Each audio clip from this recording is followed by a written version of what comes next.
termasuk pengajuan proposal penelitian dan pengabdian kepada masyarakat untuk tahun anggaran 2023. Nah, dalam kesempatan ini Fakultas Keguruan dan Ilmu Pendidikan berdasarkan masukan dari para dosen menginginkan ada kegiatan sharing best practice dari teman kita yang kita banggakan ya, dari Bu Ami yang memang sudah berpengalaman mendapatkan hibah penelitian yang didanai dan ini sudah tahun kedua. Dan patut dibanggakan juga karena hanya satu orang di seumi gitu, sehingga memang patut kiranya kita belajar dari Bu Ami ini terkait bagaimana apa kiat-kiat atau tips-tips dan triknya untuk pengusulan hibah penelitian khususnya. Saya pribadi sebetulnya setiap tahun juga mengajukan untuk beberapa tahun terakhir ini selalu mengajukan, tetapi ya mungkin karena ada beberapa hal yang memang terlewat atau seperti apa, atau memang mungkin dari substansi dan lain sebagainya, sehingga belum ada kesempatan untuk lolos begitu. Dan mudah-mudahan Bapak Ibu juga di sini yang hadir dan mudah-mudahan nanti juga ada yang menyusul karena beberapa juga memang ada yang izin untuk penarikan, ada yang memang sedang ke kelas gitu ya.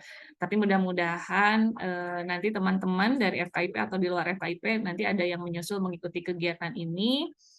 Dan ya mungkin suasananya juga sudah menjelang Ramadan ya Bapak Ibu, sehingga ya memang sudah terasa agak berbeda. Tapi alhamdulillah kita masih diberikan kekuatan, masih diberikan keinginan untuk belajar, dan sekali lagi saya ucapkan terima kasih kepada Bu Ami yang sudah berkenan dan menyempatkan untuk sharing materi kepada para dosen.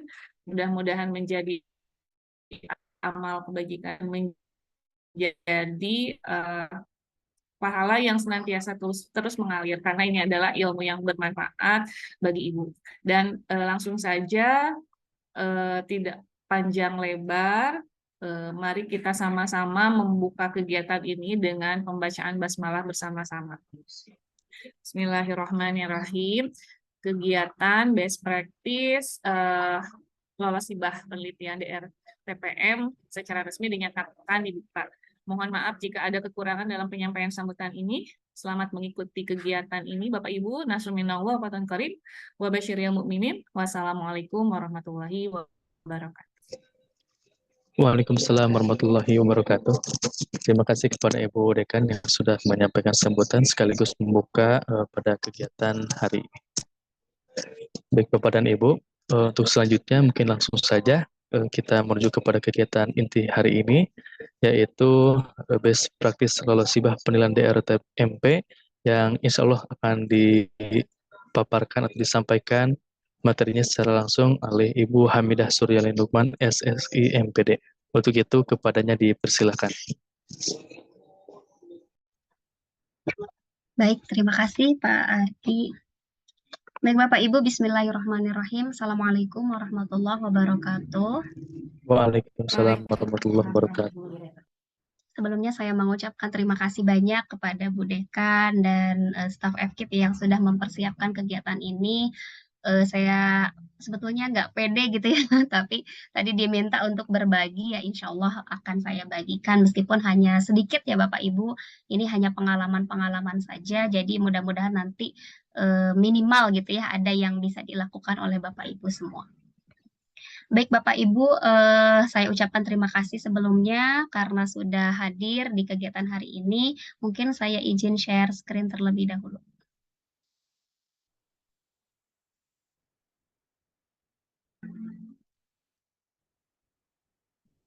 Sudah terlihat?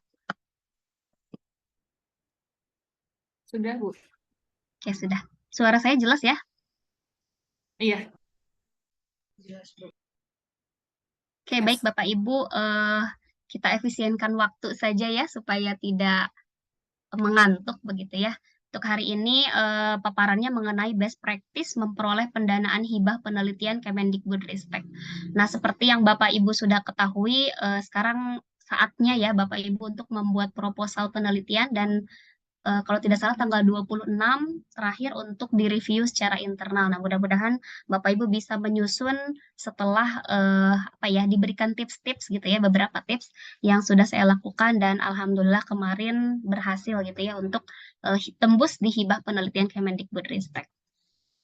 Baik Bapak Ibu, sebetulnya saya juga sama dengan Bu Sisti beberapa kali ya, 2 tahun berturut-turut kalau tidak salah 2019 dan 2020 itu mengajukan hibah penelitian tetapi belum lulus gitu ya, belum lulus dan lulusnya di tahun 2021 untuk pendanaan 2022 dan 2023. Nah, ternyata dari ketidaklulusan itu sebetulnya saya belajar banyak gitu Bapak Ibu. Apa sih yang menyebabkan tidak didanainya atau tidak lolosnya kita di beberapa proposal penelitian? Nah, ini ternyata saya mensintesis dari beberapa artikel, kemudian beberapa video tutorial di YouTube dan pengalaman saya pribadi mengenai proposal penelitian seperti apa sih yang berpeluang didanai. Ternyata saya bisa menyimpulkan ada 5 hal ya Bapak Ibu. Yang pertama, proposalnya harus sesuai dengan ketentuan di panduan, baik itu template-nya, eligibilitasnya gitu ya, memenuhi persyaratannya, ataupun kriteria-kriteria penilaiannya. Jadi memang diharapkan Bapak Ibu membaca panduan lebih detail gitu sampai ke kriteria penilaian. Kemudian yang kedua ini terkait luaran. Nah, di sini ada luaran yang dijanjikan Bapak Ibu ya. Jadi luaran yang kita janjikan itu harus sesuai dan dapat dicapai dalam kurun waktu penelitian. Ini yang saya garis bawahi dari setiap ketidaklolosan itu gitu ya. Kemudian yang ketiga menggunakan rujukan utama yaitu artikel hasil penelitian terbaru. Jadi gunakan bukan buku tapi artikel-artikel lagi gitu. Kalau bisa jurnal-jurnalnya bereputasi baik skala nasional maupun internasional. Dan dari situ Bapak Ibu harus meramu urgensinya, manfaat dan kebaruan yang dimunculkan. Ini kriteria proposal yang berpeluang didanai. Kemudian yang keempat ini yang selalu tidak muncul di hibah waktu saya tidak lolos itu ternyata roadmap. Jadi roadmap itu kurang jelas. Jadi memang penelitian yang baik itu harus ada roadmap yang jelas dan dilaksanakan oleh pakar yang kompeten di bidangnya. Artinya kita harus meyakinkan si reviewer untuk disampaikan ya di dalam proposal kita itu bahwa kitalah yang layak untuk didanai. Nah, kepakaran kita harus dimunculkan setelah roadmap itu gitu. Kemudian yang terakhir, kesesuaian RAB dengan tahapan kegiatan dan kesesuaian RAB dengan SBK yang dikeluarkan oleh pemerintah. Nah, kemarin Bu Lela dari LPPM sudah menyampaikan ya, ada satu folder mengenai SBK Bapak Ibu, jadi nanti silahkan ketika menyusun RAB Bapak Ibu tidak keluar dari SBK dan SBM. Jadi besaran dananya dimaksimalkan di sana dan tidak keluar dari sana. Nah, lalu dari kelima hal tadi, kemudian bagaimana caranya menyusun proposal penelitian agar layak didanai. Nah, Bapak Ibu ini hasil belajar saya selama 2 tahun berturut-turut di 2019 dan 2020. Saya merombak banyak proposal, ternyata ini yang kurang dari segi kualitas gitu ya, kualitas sesuai dengan panduan. Nah, ada beberapa tips yang perlu disampaikan Bapak Ibu. Yang pertama, baca panduan dan pahami kriteria penilaian. Nah, ini yang biasanya malas ya Bapak Ibu, karena memang membaca panduan itu cukup rumit gitu, apalagi membaca kriteria-kriteria penilaian. Nah, Bapak Ibu bisa lihat di bagian indikator penilaian di buku panduan yang kemarin di-share oleh Bu Lela LPPM, namanya panduan pengelolaan ya. Ini bisa dilihat di halaman 32 sampai 35. Di situ ada indikator penilaian proposal penelitian yang terdiri dari 2 aspek Bapak Ibu. Yang pertama penilaian administrasi dan yang kedua penilaian substansi. Nah, penilaian administrasi ini lebih ke template Bapak Ibu ya. Jadi usahakan membuat proposal jumlah katanya itu harus sesuai dengan template yang diberikan. Nah, di sini mau skema penelitian dasar, terapan, ataupun pengembangan semuanya sama. Jadi bersumber untuk administrasinya dilihat dari template. Kalau tidak sesuai panduan itu langsung tidak lulus di seleksi administrasi. Nah, kemudian untuk seleksi substansinya Bapak Ibu terbagi menjadi dua ya. Ada penilaian substansi proposal, intisari dari proposalnya, dan ada RAB. Jadi ada dua. Untuk substansi proposal ini Bapak Ibu bisa cek sendiri ya untuk eligibilitasnya di rekam jejak yang relevan. Ini di akun Sintanya Bapak Ibu perlu mengecek nih publikasi, karya intelektual, kemudian buku, sudah disitasi apa belum dalam kurun waktu beberapa tahun terakhir ini ya Bapak Ibu. Kalau memang belum update, silahkan lebih baik diupdate dulu Sintanya supaya nanti tersinkronisasi dengan BIMA gitu ya.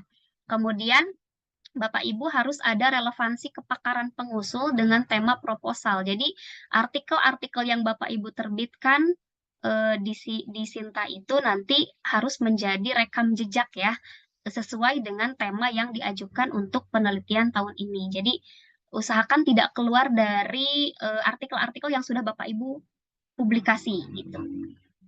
Kemudian ini jumlah kolaborator kalau memang Bapak Ibu sudah menerbitkan artikel jurnal di publikasi internasional bereputasi. Jadi harus ada jumlah kolaboratornya. Ini bisa Bapak Ibu lihat ya di panduan. Kemudian Bapak Ibu selain rekam jejak, ini yang kedua urgensi penelitian. Nah, urgensi penelitian itu biasanya muncul di bab pendahuluan dan kajian literatur Bapak Ibu ya. Jadi di sini nanti Bapak Ibu ketika menyusun bab 1 pendahuluan atau kajian literatur, ini harus dimunculkan ketajaman perumusan masalahnya gitu ya. Kemudian inovasi pendekatan pemecahan masalah ini bisa dilihat Bapak Ibu skornya kalau mau nilainya bagus itu harus berapa, seperti apa gitu ya. Kemudian state of the art dan kebaruannya itu harus dimunculkan. Kemudian akurasi peta jalan atau roadmap penelitian. Jadi di urgensi penelitian ini, roadmap ini wajib muncul Bapak Ibu. Nah, kemudian ini untuk kriteria berikutnya di metode. Metode ini ada akurasi metode penelitian, kesesuaian ya antara apa yang kita lakukan dengan nanti kepakaran kita, kemudian kejelasan pembagian tugas tim peneliti. Jadi usahakan Bapak Ibu ketika mengambil anggota pun ini rekam jejaknya sama dengan tema penelitian yang kita ambil gitu. Kemudian kesesuaian metode dengan waktu, luaran, dan fasilitas ini tergambar di jadwal nanti ya. Jadi Bapak Ibu bisa lihat di jadwal penelitian.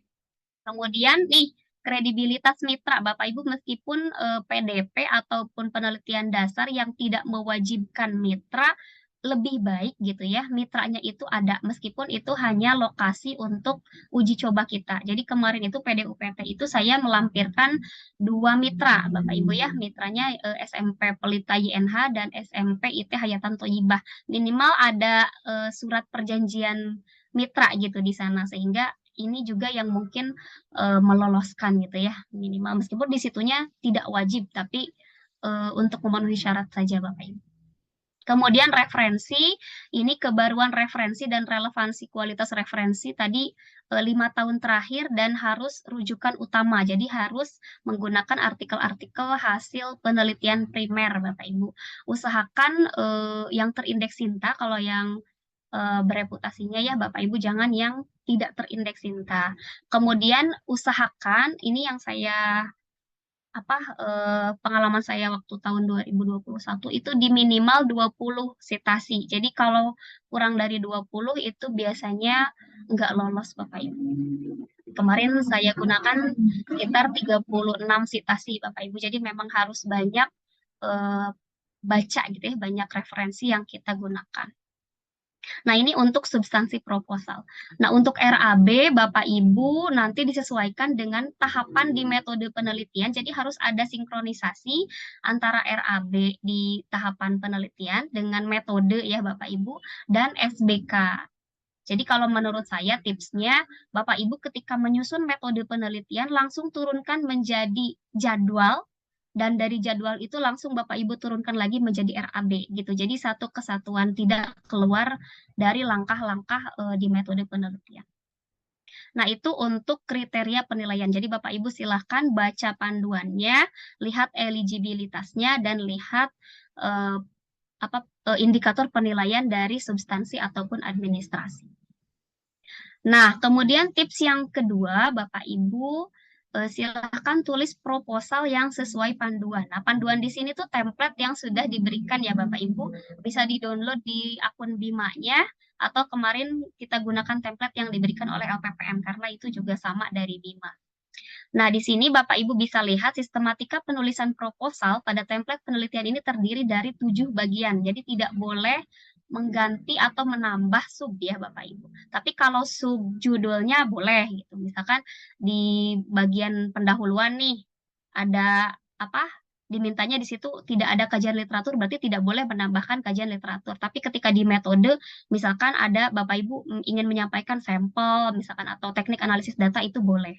Jadi perlu diperhatikan beberapa kata kunci seperti itu. Ini ada 7 bagian, ada judul, ringkasan, kemudian kata kunci, kemudian pendahuluan, metode, jadwal penelitian, dan daftar pustaka. Jadi tidak boleh menambahkan sub-sub bagian dari 7 ini, kecuali di dalam subbagian metode biasanya boleh. Nah, untuk judul Bapak Ibu seperti biasa ya, judul silahkan tidak lebih dari 20 kata Bapak Ibu, kemudian harus menggambarkan seluruh rangkaian penelitian dari awal sampai akhir.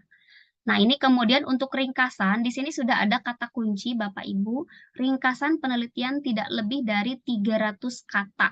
Jadi Bapak Ibu harus pandai-pandai mengedit kata, sambung menyambung satu sama lain, tidak boleh lebih dari 300, tapi isinya semuanya muncul. Jadi di dalam ringkasan itu harus ada urgensi, kemudian tujuannya apa, dan luarannya apa yang ditargetkan. Ini luaran wajib ya Bapak Ibu, jadi harus disampaikan di sini.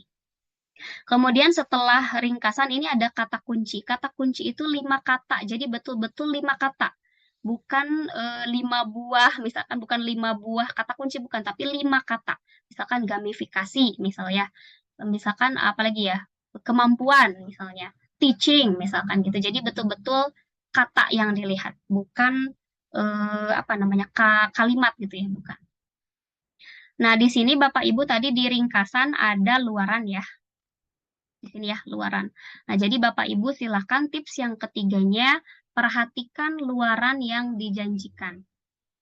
Nah, Bapak Ibu, ketika mengemukakan luaran, Bapak Ibu wajib menyebutkan jenis luarannya secara rinci, termasuk rencana nama jurnal yang akan disubmit. Misal nih, hasil penelitian saya di tahun pertama akan dipublikasikan di jurnal Musharrafah, misalkan, dengan terakreditasi Sinta 2. Gitu. Jadi Bapak Ibu dengan status publish misal. Jadi harus rinci seperti itu sampai ke nama-namanya dan terakreditasi Sinta berapanya.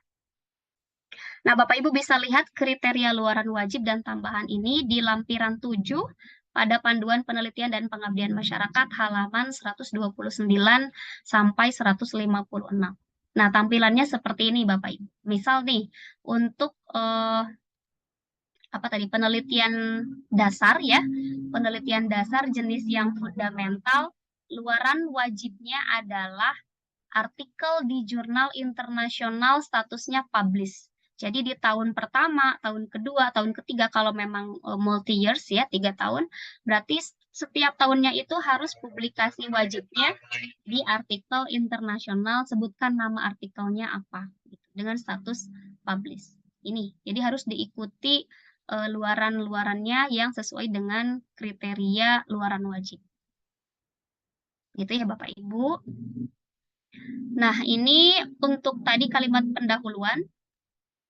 Pendahuluan Bapak Ibu tidak boleh lebih dari 1000 kata. Nah, kalau waktu saya mengajukan tahun 2021, pendahuluan dengan kajian literatur itu dipisah Bapak Ibu. Jadi pendahuluan 500 kata, kemudian literatur review-nya 500 kata. Nah, kalau sekarang pendahuluan ini mencakup literatur review. Jadi roadmap, state of the art gitu ya, ini semuanya muncul di pendahuluan. Tidak dibagi sub.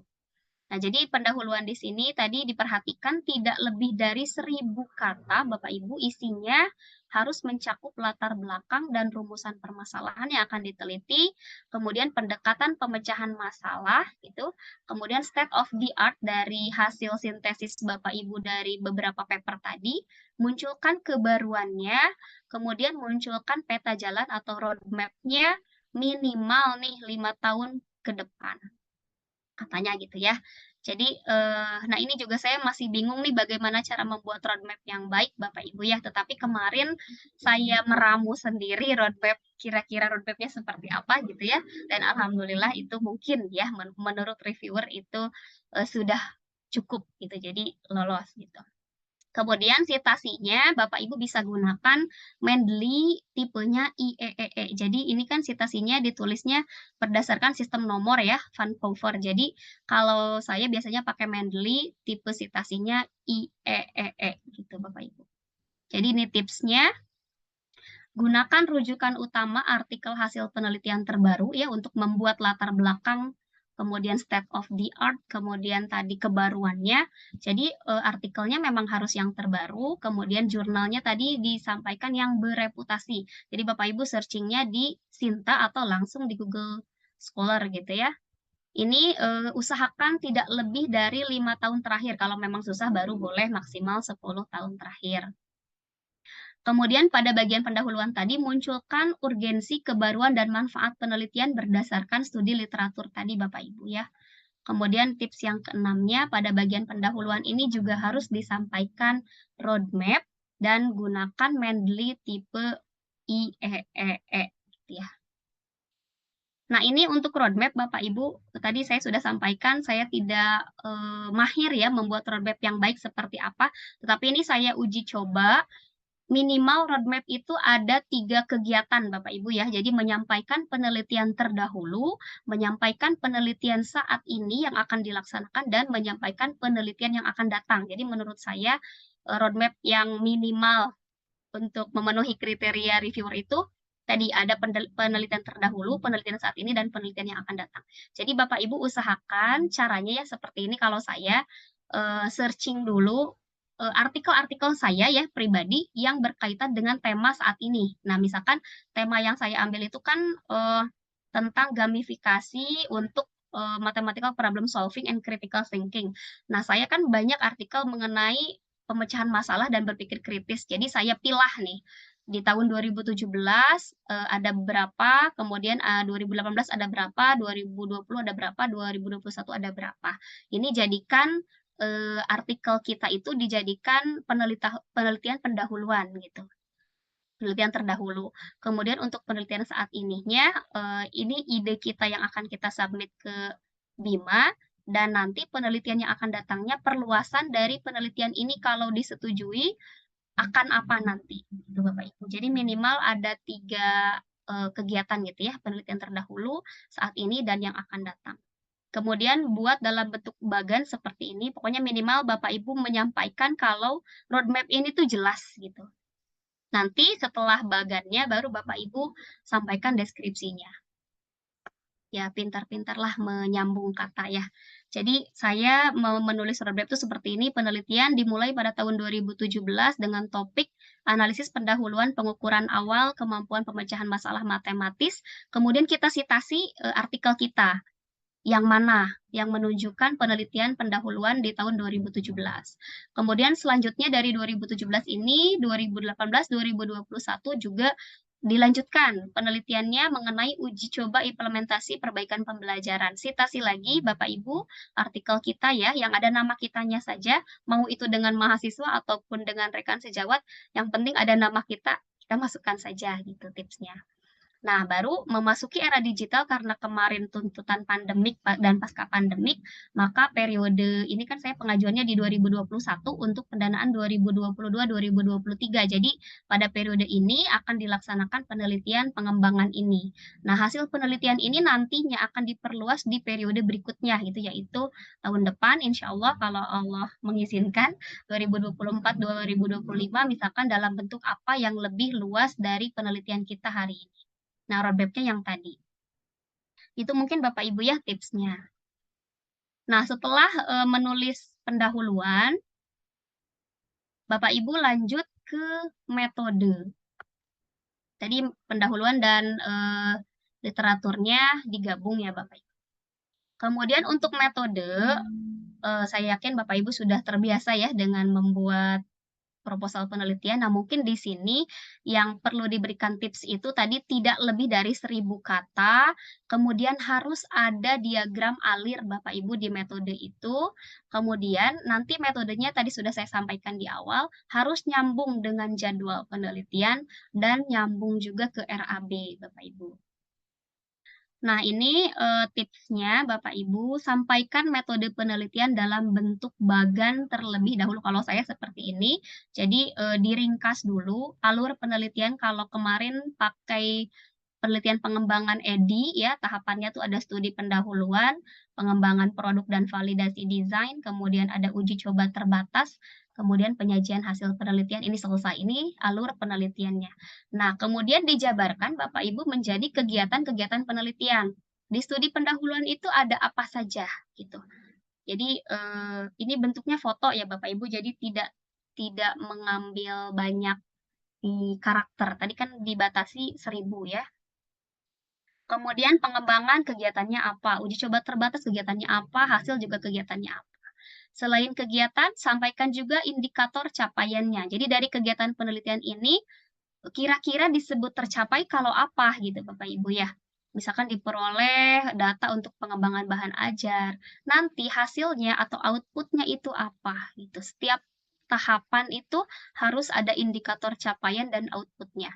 Kemudian kalau memang multi-years Bapak Ibu silahkan berikan keterangan tahun pertamanya sampai mana, tahun kedua sampai mana, atau di setiap tahun itu sampai mana Bapak Ibu. Nah, ini seperti publikasi nasional dan internasional kan ini harus di setiap tahun. Jadi ditulis di sininya akhir tahun pertama dan akhir tahun kedua. Nah, sedangkan untuk rangkaian penelitiannya saya batasi, misalkan untuk tahun pertama itu hanya 2 saja dari model EDI, kemudian nanti 2 lagi ada di tahun kedua. Nah, setelah ini baru Bapak Ibu seperti biasa deskripsikan secara detail tapi singkat ya Bapak Ibu. Nah, kemudian selain membuat bagan seperti itu, tips berikutnya adalah uraikan tim peneliti kepakaran beserta uraian tugasnya di bagian metode tadi setelah menuliskan rangkaian metode.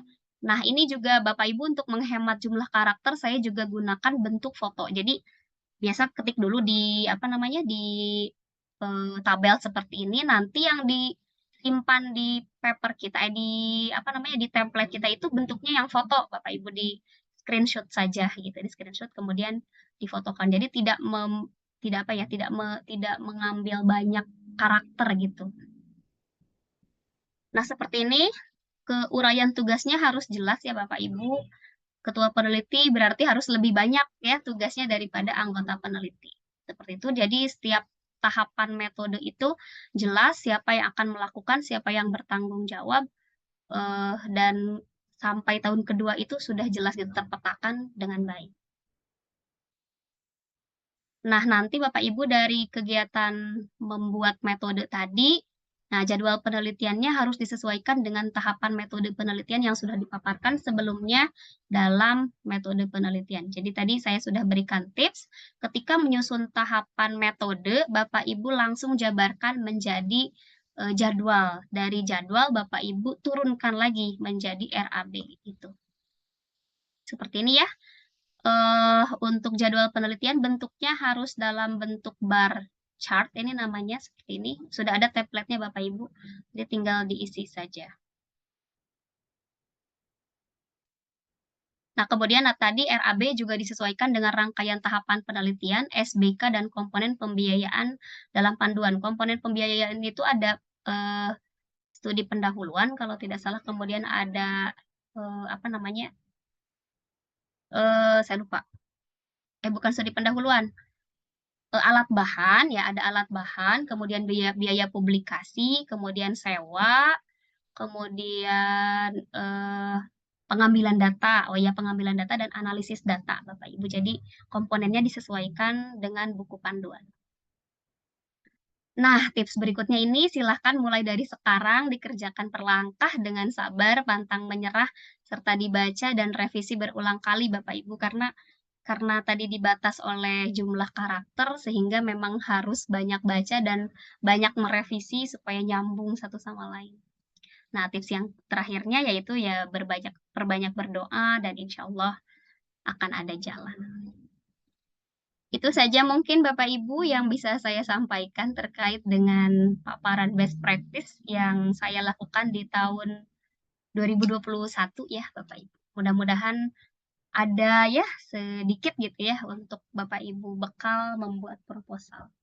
Seperti itu saja mungkin yang bisa saya sampaikan. Saya kembalikan kepada MC. Terima kasih. Billahi taufiq wal hidayah. Wassalamualaikum warahmatullahi wabarakatuh.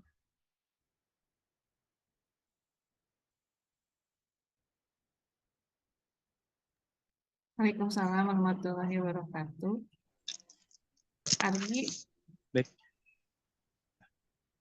Baik, terima kasih kepada Ibu Hamidah Suryani Man SSI MPD yang sudah menyampaikan informasi baik tips and trick mengenai lolos hibah penelitian DRTMP ini. Terima kasih sekali lagi kepada Ibu Hamidah dan Bapak serta Ibu. Untuk selanjutnya kita beranjak kepada sesi tanya jawab. Bagi Bapak dan Ibu, jika ingin ada yang ditanyakan atau disampaikan kepada pemateri, silakan untuk ditanyakan.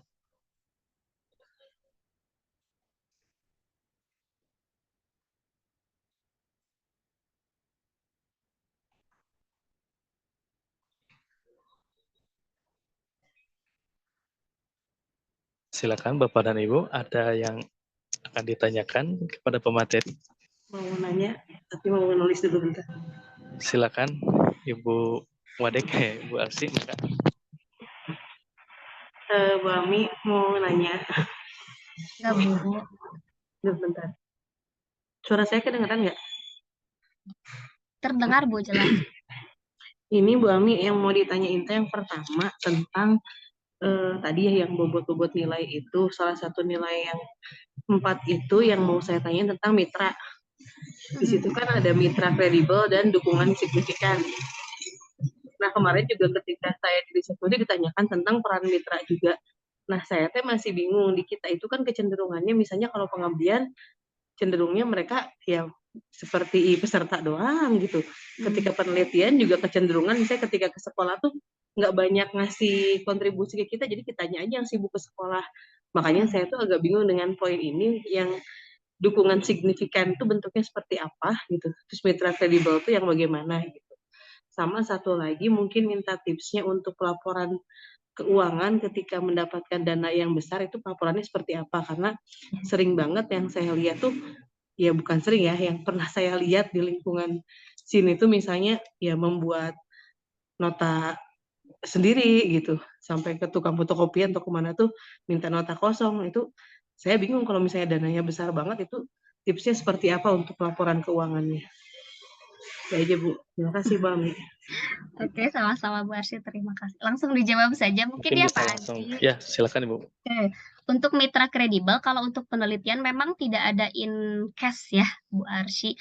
Kemarin juga saya ke SMP IT Hayatan Thoyibah dan SMP Pelita itu in kind bentuknya. Tapi kita bentuknya seperti misalkan kalau dari sekolah itu dibentukkan uang aja, misalkan sewa lab komputer karena kemarin kan game berbasis online ya, jadi sewa lab, kemudian biaya apa itu namanya kuota ya, speedy ya, biaya internet, itu kira-kira berapa lama nih? Dihitung aja Bu. Kemudian ada guru model kan Bu di situ, jadi insentif guru model gitu dari sekolah. Jadi kita masukkan dananya itu kalau kemarin itu sekitar setiap sekolahnya tuh 5 juta pendanaannya. Anggarannya itu sewa lab, kemudian listrik ya, biaya internet, kemudian pembiayaan honorarium guru model. Nah, kalau pengabdian saya belum pernah mencoba, jadi belum ada gambaran untuk in cash atau in kind-nya seperti apa. Tuh kalau yang penelitian. Kalau mitra kredibel itu kalau saya mah nyarinya yang betul-betul urgensi sesuai dengan tujuan penelitian kita. Jadi yang memang sepertinya harus pintar-pintar kita juga sih mencari mitra gitu. Jadi berdayakan mitra kan yang digunakan itu nggak hanya satu kelas ya. Kemarin di SMP Hayatan Thoibah juga 4 kelas gitu yang saya gunakan. Di SMP Pelita yang lain juga sama 2 sampai 4 kelas gitu, Bu. Jadi memang pengaturan waktu, jamnya dihitung aja JP-nya berapa jam sehari. Kemarin itu satu kelas itu kan 6 pertemuan, kali 4 kelas berarti kan 24 pertemuan, Bu. Dihitung aja JP-nya berapa, kalikan berapa honornya per jamnya gitu. Jadi itu mitranya sehingga kelihatan ya kredibel. Oh, mitranya ada apa namanya? Sumbangsihnya, yaitu menyediakan guru model, kemudian memfasilitasi pembelajaran eh, untuk sewa lab dan lain-lain juga dilaksanakan oleh mitra. Gitu Bu Arsy. Untuk yang mitra ya. Untuk Untuk yang proposal gimana laporan Bu? keuangannya Bu, kalau ya kayak yang tadi kan berarti kan sebetulnya in kind ya. Iya, in kind. Itu teh nanti ngitungnya gimana? Bikin nota Enggak ada. gitu Kalau in gimana? kind nggak ada pelaporan. Jadi kita tuliskan aja kan ketika kita mengisi mitra, upload dokumen ya, terus di bawahnya tuh ada berapa yang dikeluarkan oleh mitra. Jadi saya tuliskan sebesar itu aja. Tapi tidak ada pelaporan. Jadi pelaporan keuangan itu hanya yang didanai oleh Dikti. Kalau untuk yang Bima. Kalau realnya berarti misalnya kalau tadi per sekolah 5 juta, realnya kemana 5 jutanya? Realnya nggak ada. Sebetulnya malah kita yang bayar ke sekolah. Kayak merchandise dan lain-lain kan sebenarnya kita yang ngeluarin gitu, Bu. Realnya nggak ada. Itu hanya apa ya, untuk terlihat aja bahwa mitra ini tuh memang sangat mendukung kita. Oke, nuhun Bu Ami. Ya, Kalau sama. tadi Bu yang pelaporan keuangan Nah, yang banyak kalau itu, pelaporan keuangan Bu Arsy, kalau Ami sih kebetulan sesuai sama SBK ya Bu. Jadi sesuai sama SBK pengajuannya, kemudian kemarin ada revisi sedikit. Jadi nota-nota pembelian kecuali yang apa namanya yang makan itu kan pagunya itu kemarin 35.000 ya, sedangkan kita kadang 50.000 gitu makan itu kadang juga murah gitu. Jadi kalau yang nota itu betul-betul kerjasama kerjasama saling melengkapi. Gimana caranya nih dapat nota kosong bener tapi itu dirasakan. Itu untuk yang makan. Kalau untuk pulsa dan lain-lain itu kan belinya online Bu. Jadi sudah ada bentuk transaksinya. Yang dipalsukan kemarin bukan pemalsuan sih sebetulnya menyamakan dengan RAB-nya itu yang makan uang makan. Tapi nota aslinya ada Bu. Jadi seharga itu hanya disampaikannya berbeda kan karena belinya kan nggak terus-terusan di toko yang sama gitu. Dirata-ratakan aja. Jadi kalau menurut saya mah sesuaikan aja dengan SBK. Jadi pengeluarannya juga dengan SBK. Termasuk honor validator, misalnya ya, honor pengembang, itu semuanya sudah sesuai sama SBK. Jadi kita ngeluarinnya sesuai aja dengan aslinya. nuhun Bu Ami. Baik, terima kasih atas jawabannya, mudah-mudahan bisa terjawab. Mungkin kepada Bapak dan Ibu yang lainnya barangkali masih ada yang ingin ditanyakan, silakan bisa disampaikan Bapak dan Ibu.